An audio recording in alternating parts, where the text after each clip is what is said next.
पे जो बच्चे खड़े हैं इनसे एक एक क्वेश्चन किया जाएगा, हर बच्चा से एक क्वेश्चन।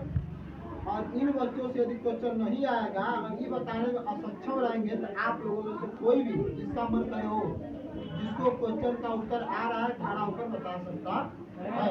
तो ये बात आ रहा है ना, एक एक क्वेश्चन सबसे करेंगे। अगर इनसे न आए तो आप सब में से जिसको आएगा वो खड़ा होकर ना आंसर बोल सकता है। तो चलिए पहला क्वेश्चन, और ध्यान रखिएगा आप लोग थोड़ा सा जोर से बोलिएगा, ठीक है?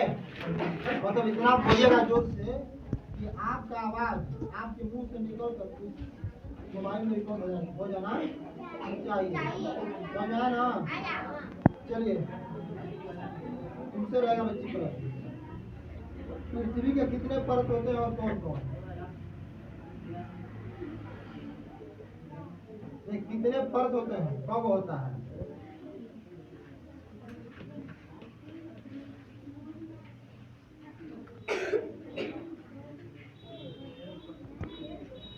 हाँ और जोर से बोलो, उस बच्चा को और जोर से बोलो।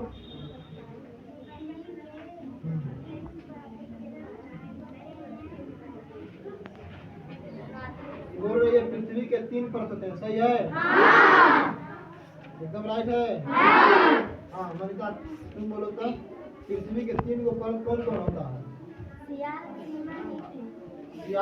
सीमा, नील। आदर्श बाबू आप बोलिएगा अंकुर क्या है? अंकुर और नजदीक करो तो कमर, ध्यान से देखिए, आगे ताकिए, सीधा ताकिए, बोलिए अंकुर क्या है? अब तुम लोग घुन मत करो, बोलो अंकुर।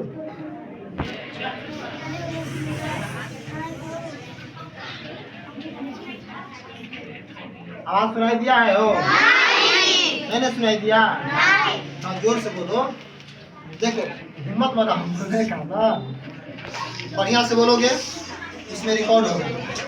जब अच्छी तरह से बोलोगे, धीरे धीरे बोलने का प्रयास करोगे, बोलने आ जाएगा। अब सोचिए कि वैक्य बोल नहीं बोलने आएगा, लेकिन जहाँ तक हो सके थोड़ा सा हिम्मत बनाइए बोलने का, अपने अंदर के डर को भगाना है। हाँ बोलो फिर से।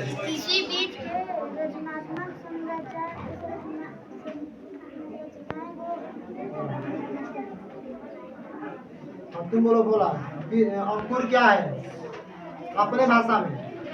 जैसे तुमको आ रहा है ना अंकुर, देखो ना बिया चना, जब उसको भेजते हैं तो उसमें से उजला उजला निकलता है ना, तो अपने भाषा में बोलो अंकुर। भोजपुरिया बोल रहा है, भोजपुरिया बोलो, जैसे बोल रहा है वैसे बोलो।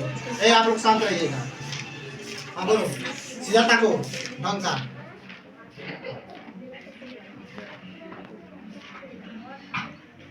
नहीं आया तुमसे ना? हाँ तुम बोलो जी अंकुर।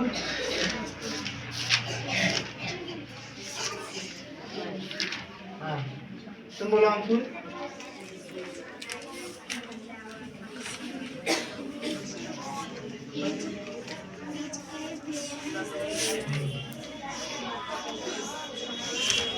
सुनिएगा ध्यान से, बोलो मनीषा। हम जब किसी बीज को भिगोकर कुछ समय तक रख देते हैं तो उसमें से छोटा छोटा सफेद सफेद सी रचनाएं निकलती हैं, जिसे हम कहते हैं। जी सिंपल सी बात है। अंकुर मतलब क्या? आलू देखो ना, आलू हम लोग आलू जब आलू का रोपण करते हैं मिट्टी में तो कौन सा आलू लेते हैं? बोलते हैं ना दुकानदार से वो लिया दीजिएगा जोने में आँख हो, आँख बोलते हैं ना।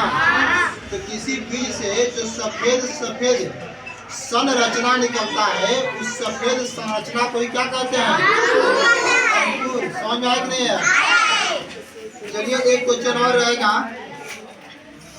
उपनिवेशवाद। आप पांचों में से जिसको आ रहा है बोल दो, अपने से बोलना, जिसको आएगा वही बोलेगा। उपनिवेशवाद जब दूसरे देश पर सामाजिक आर्थिक शैक्षणिक गतिविधियों पर कब्जा कर लेता है और शोषित देश का शासित उपनिवेश करता है। वाह बहुत सुंदर, ताली बजाओ भाई।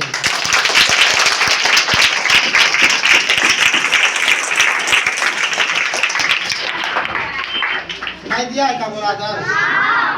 देखिए, जब कोई देश, कोई शक्तिशाली देश उपनिवेश के माध्यम से, मतलब क्या होता है, मतलब व्यापार के माध्यम से किसी दूसरे देश में जाता है और वहाँ के आर्थिक, सामाजिक, शैक्षणिक गतिविधियों पर क्या कर लेता है, धीरे धीरे अपना कब्जा कर लेता है।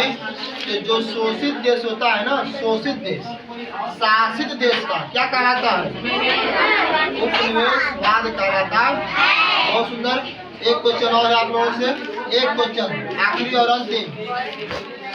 मधुमक्खियाँ शहद कैसे बनाती हैं? पांचों लोगों में जिसको आएगा वो बोले। मधुमक्खियाँ शहद कैसे बनाती हैं? नजदीक कर दीजिए। फूलों पर बैठकर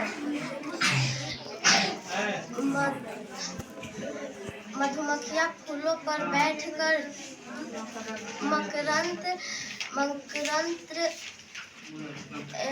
को अपने पेट में एकत्रित कर लेती हैं, जिसे एंजाइम की सहायता से शहद बना लेती है। सही है? हाँ। अच्छा, लड़कियों में कौन बोलेगी इसी बात को फिर से? हाँ, उधर करो, कैमरा खड़ा हो जाओ, नजदीक ले जाओ। मधुमक्खियाँ फूलों पे बैठकर फूलों से मीठे रस को चूसकर अपने पेट में एकत्रित करती है और मकरंद को एकत्रित करके वह अपने पेट में एक विशेष प्रकार का एंजाइम की प्रक्रिया द्वारा उसे शहद का निर्माण कर देती है। बहुत सुंदर, बहुत सुंदर।